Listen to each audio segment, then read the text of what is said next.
성도님들 안녕하십니까? 오늘 함께 묵상할 말씀은 사사기 3장입니다. 사사기 3장에서는 본격적으로 사사들이 등장하여 활동하기 시작합니다. 사사기 3장의 처음 부분은 사사들이 등장하는 이유를 밝힌 3장의 서론임과 동시에 사사들이 활동할 수밖에 없는 시대적 역사적 배경을 기록한 1장과 2장의 결론입니다. 사사기 3장에 등장하는 사사들은 온니엘과 에훗, 삼갈입니다. 온니엘은 메소포타미아 왕 구산 리다사임으로부터 이스라엘을 구원하였고, 에훗은 모압 왕 에글론으로부터 이스라엘을 해방시켰으며, 삼갈은 블레셋으로부터 이스라엘을 구원하였습니다. 사사기 3장 1절에서 4절입니다. 여호와께서 가나안 전쟁을 알지 못한 이스라엘을 시험하려 하시며 이스라엘 자손의 세대 중에 아직 전쟁을 알지 못하는 자에게 그것을 가르쳐 알게 하려 하사 남겨두신 열국은 블레셋 5 방백과 가나안 모든 사람과 시돈 사람과 바알 헤르몬 산에서부터 하맛 어구까지 레바논 산에 거하는 히위 사람이라. 남겨두신 이 열국으로 이스라엘을 시험하사 여호와께서 모세로 그들의 열조에게 명하신 명령들을 청종하나 알고자 하셨더라. 가나안 1차 정복 전쟁 후에 태어난 새로운 세대들은 전쟁의 공포를 경험하지 못했을 뿐 아니라 하나님께서 그들의 조상들을 위해 베푼 위대한 구원에 대해서도 체험적으로 알지 못했습니다. 상대적으로 안락한 가운데 성장한 그들은 쉽게 하나님에게 등을 돌렸습니다. 하나님은 가나안과 주변의 잔류한 민족들을 통해 과거의 위대한 구원과 이방 신들의 무능력함에서 배울 교훈을 되풀이해 가르쳐 주시고자 하셨습니다. 결국 이방 민족들의 끊임없는 전쟁과 괴롭힘의 쓰라린 경험을 통해 이스라엘의 젊은 세대는 오직 하나님을 신뢰하고 그의 도우심을 통해서만 승리할 수 있다는 사실을 배울 수밖에 없었습니다. 오늘날 교회의 새로운 세대들도 자칫 잘못하면 이스라엘의 젊은 세대의 실패를 되풀이할 수 있습니다. 신앙의 선조들이 배운 귀한 경험과 하나님과 말씀에 기초한 삶을 우리가 함께 살아가게 되기를 소망합니다. 사사기 3장 7절입니다. 이스라엘 자손이 여호와 목전에 악을 행하여 자기들의 하나님 여호와를 잊어버리고 바알들과 아세라들을 섬긴지라. 이스라엘 자손들이 여호와의 목전에 악을 행하여 자기들의 하나님 여호와를 잊어버리고 바알들과 아세라들을 섬겼다고 했습니다. 하나님의 인도하심과 은혜를 잊어버리고 멋대로 살아가는 이스라엘 백성들의 모습을 생각해 볼 수 있습니다. 하나님의 목전에서 태연히 배반하는 그분의 자녀들을 바라보는 하나님의 심정은 어떠하셨을까요? 나를 위해 목숨 바치신 나의 하나님을 잊어버리고 세상의 유혹을 쫓아가는 나의 모습은 오늘날 어떻게 비춰지고 있을까요? 그리고 오늘날 내 속에 있는 나의 바알과 아세라는 무엇일까요? 이스라엘의 실패를 나의 삶에 비추어 보는 하루가 되길 소망합니다. 그들의 불순종 때문에 하나님께서 진노하사 이스라엘 백성들을 메소포타미아 왕 구산 리다사임의 손에 파셨다고 성경은 이야기합니다. 이 파셨다라는 말은 무슨 말씀일까요? 파셨다라는 표현은 사사기 3장 8절에 나옵니다. 이 말씀은 하나님께서 더 이상 그분의 백성들의 소유권을 주장하시지 않는다는 말입니다. 하나님의 자녀가 되는 것을 그들 스스로가 거절하고 하나님의 목전에서 하나님을 떠났기 때문에 하나님께서도 어떻게 하실 수 없으셨습니다.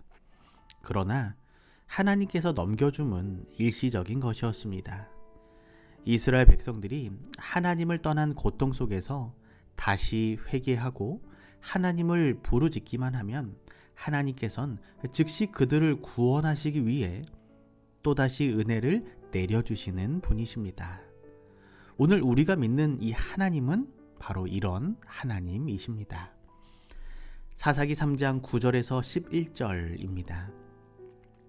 이스라엘 자손이 여호와께 부르짖음에 여호와께서 그들을 위하여 한 구원자를 세워 구원하게 하시니 그는 곧 갈렙의 아우 그나스의 아들 온니엘이라.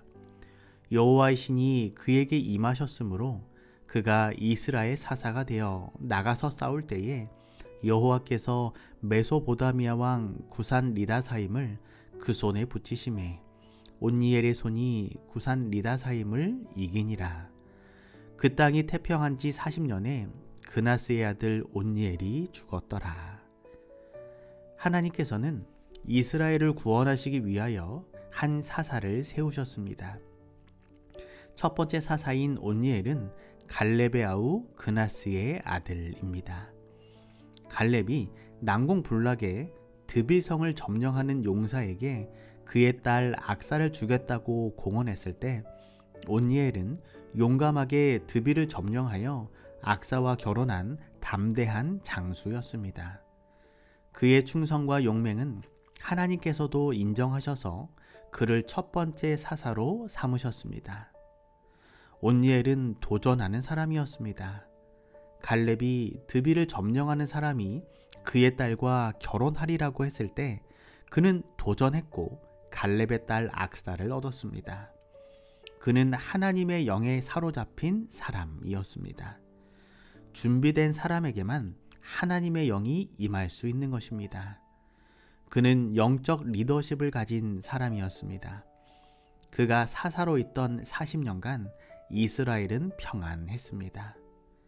그가 영적인 사람이 아니라면 아무리 강력한 리더십을 가지고 있다 하더라도 40년이란 긴 세월 동안 나라가 평안할 수 없는 것입니다. 오늘 우리의 모습이 온니엘의 모습이 되기를 바랍니다.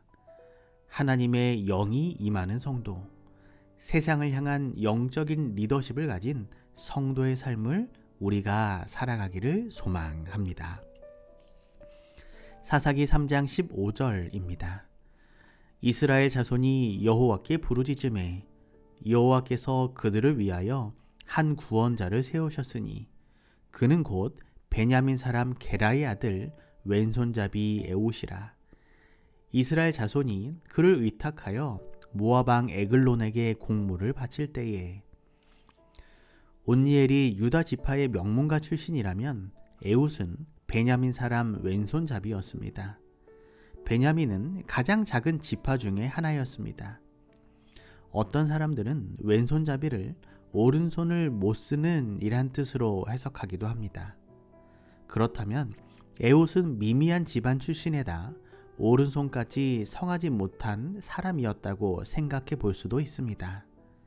그러나 하나님께서 그와 함께 하시자 그는 사사가 되었고 그의 지도 때문에 이스라엘이 80년 동안이나 평안할 수 있었습니다. 하나님은 사람의 약점도 사랑하시고 쓰시는 분이십니다. 또한 삼갈은 소모는 막대기로 블레셋 사람 600명을 죽였습니다. 평범한 막대기를 가지고도 이스라엘을 구원한 이런 이야기들은 전쟁의 주체가 어떤 사람이나 영웅이 아니라 하나님이심을 나타내주고 있는 것입니다. 우리의 약점이 하나님과 하나가 될 때 하나님은 역사하시고 뜻을 이루시는 것입니다. 하나님은 특별한 재능이 아니라 하나님의 뜻을 따르는 사람과 함께 일하심을 기억하길 소망합니다. 오늘은 김지호 집사님 가정을 위하여 기도합니다. 사랑의 하나님, 김지호 집사님과 언제나 동행하여 주시고 온니엘처럼 하나님을 향한 열렬한 마음과 믿음을 가진 삶을 살아가게 하여 주시옵소서. 또한 하나님께서 일하시는 사람은 하나님의 뜻을 쫓는 사람임을 기억하여 하나님과 함께 일하는 복된 삶을 살게 하여 주시옵소서. 고미숙 집사님과 김승록, 김승현 모든 가족들의 삶 속에 건강함과 평안함을 허락하여 주시어 늘 하나님의 인도하심을 경험하는 은혜를 누리게 하여 주시옵소서. 사랑의 예수님의 이름으로 기도합니다.